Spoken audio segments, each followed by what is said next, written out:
سورہ لقمان کی آیت نمبر 32 ہے، وَإِذَا غَشِيَهُم مَوْجٌ كَالظُّلُلِ دَعَوُا اللَّهَ مُخْلِصِينَ لَهُ الدِّينَ فَلَمَّا نَجَاهُمْ إِلَى الْبَرِّ فَمِنْهُم مُقْتَصِدٌ وَمَا يَجْحَدُ بِآيَاتِنَا إِلَّا كُلُّ خَتَّارٍ کفور۔ خداوند تعالیٰ ارشاد فرماتے ہیں کہ جب وہ لوگ مشکلات کے شکار ہو جاتے ہیں اور سمندر میں موج انہیں آ گھیر لیتی ہے تو پھر وہ اللہ کو یاد کرتے ہیں خالص ہو کر، اور جب وہ ان کو نجات مل جاتی ہے، وہ سمندر سے پار ہو جاتے ہیں، مشکل سے نکل جاتے ہیں، تو پھر وہ ان میں سے کم لوگ ہیں جو اللہ کو یاد کرتے ہیں۔ انسان کو ہر وقت اللہ کو یاد کرنا چاہیے۔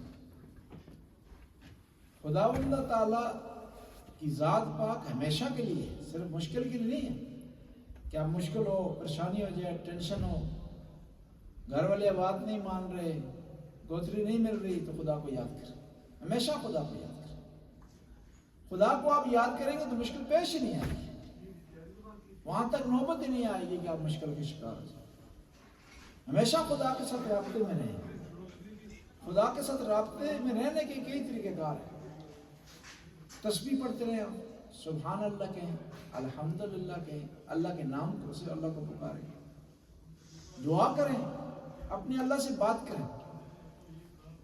اور بات کرنے کے لیے اللہ کے لیے ضروری نہیں ہے کوئی ٹائم ہو، کوئی جگہ ہو، ضروری نہیں ہے کہ اردو زبان میں بات کریں، کسی زبان سے اللہ سے، اپنے پروردگار سے آپ بات کر سکتے ہیں اور اللہ سے مانگ سکتے ہیں، اپنی مشکل خدا کے سامنے پیش کر سکتے ہیں۔ خدا کی بارگاہ میں جتنے خلوص سے آپ مانگیں گے اتنا خدا آپ کو جواب دے۔ جب بھی کوئی اللہ کو پکارتا ہے نا، دعا مانگتا ہے، اللہ کیا کہتا ہے؟ لبیک یا عبدی، اے میرے بندے میں حاضر ہوں۔ وہ ہستی آپ کی آواز پر لبیک کہتی ہے جو بے نیاز ہے، آپ کی محتاج نہیں ہے، آپ کو اس کی ضرورت ہے، اس کو آپ کی ضرورت نہیں ہے۔ آپ اس کے محتاج ہیں، وہ آپ کو محتاج نہیں ہے۔ آپ کمزور ہیں، وہ قوی ہے۔ آپ کی توانائیاں، آپ کی ایبلٹیز لمیٹڈ ہے، اس کی جو توانائی ہے، ایبلٹی ہے، وہ لامحدود ہے، لیکن پھر اس کے باوجود بھی وہ آپ کے پکار پر، آپ کی دعا پر، آپ کے ماننے پر آپ کو کیا کہتا ہے؟ مانگنے پر آپ کو کہتا ہے لبیک۔ لیکن ضروری ہے کہ مانگنے کا طریقہ آتا ہو، پتہ ہو کہ آپ نے دعا کس طرح کرنی ہے، پتہ ہو کہ دعا کس طرح شروع کرنی ہے۔ وضو کر کے دعا کریں گے دعا آپ کی رد نہیں ہو، 2 رکعت نماز پڑھ کے دعا کریں گے آپ کی دعا رد نہیں ہوگی، صلوات پڑھ کے آپ دعا مانگیں گے آپ کی دعا رد نہیں ہوگی، اذان اور اقامت کے درمیان دعا مانگیں گے آپ کی دعا رد نہیں ہوگی۔ پہلے اذان پڑھی جاتی ہے اقامت پر؟ کون بچہ بتا سکتا؟ جی پہلے اذان پھر اقامت۔ چاہیے اذان اور اقامت کے درمیان جو وقفہ آتا ہے اس میں دعا مانگیں۔ نماز جمعہ کے 2 خطبوں کے درمیان دعا مانگیں۔ کربلا گئے ہو تو امام حسین کی گنبد کے نیچے دعا مانگیں، مسجد نبوی میں دعا مانگیں، خانہ کعبہ کے پاس دعا مانگیں، تو دعا آپ کی ضرور قبول۔ اس ساری چیزوں میں شرط جو ہے دعا دل سے نکلے۔ خانہ کعبہ کے پاس کھڑے ہیں، دعا دل سے نہیں نکل رہی، دعا آپ کی قبول۔ مسجد نبوی میں ریاض الجنہ کے اندر اگر آپ کھڑے ہیں یا روضہ شریف کے سامنے کھڑے ہیں لیکن دعا دل سے نہیں نکل رہی، دعا آپ کی قبول نہیں ہوگی۔ نادر شاہ ایران کا ایک بہت بڑا بادشاہ تھا۔ کیا ہوا؟ پشتونوں نے افغانستان کی ایران پہ قبضہ کر لیا، نادر شاہ نے چھڑوایا تھا قبضہ، اور نادر شاہ ایک دفعہ امام علیہ السلام کی زیارت کے لیے گیا تھا۔ کہاں پہ جی؟ کہاں گیا زیارت پہ امام علیہ السلام کی؟ نجف، شاہ بادشاہ امام علیہ السلام کی زیارت کہاں ہے؟ نجف۔ وہاں گیا تو انٹرنیٹ لگا، دیکھا کہ بہت سارے لوگ وہاں معذور ہیں، معلول ہیں، ہینڈیکیپ بیٹھے ہوئے ہیں۔ پوچھا کس لیے؟ کہا یہ شفا کے لیے آئے۔ کہا کتنے سال ہو گئے؟ کسی کو 6 مہینے، کسی کو 2 مہینے ہو۔ اس نے کہا کہ میں اندر جا رہا ہوں، واپس آؤں اس سے پہلے آپ جو ہے ٹھیک ہو جائیں، ورنہ ٹھیک نہیں ہوں گے تو آپ کا گلا اتار دوں گا۔ وہ گلا اتارنا نہیں چاہتا تھا، ان پر نفسیاتی اثر ڈالنا چاہتا تھا۔